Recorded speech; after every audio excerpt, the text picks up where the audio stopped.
কেন হলো দেখা রে তোমারে দেখলাম, কেন হলো দেখা রে তোমারে দেখলাম, যারে আমি একেবারে হারাইলাম এই জীবনে, যারে আমি একেবারে হারাইলাম।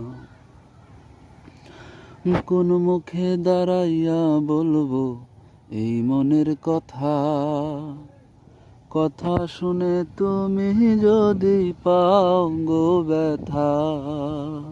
আমি কোন মুখে দাঁড়াইয়া বলবো এই মনের কথা, কথা শুনে তুমি যদি পাও গো ব্যথা। আমি নিজের হাতে নিজের মাথায় কোরাল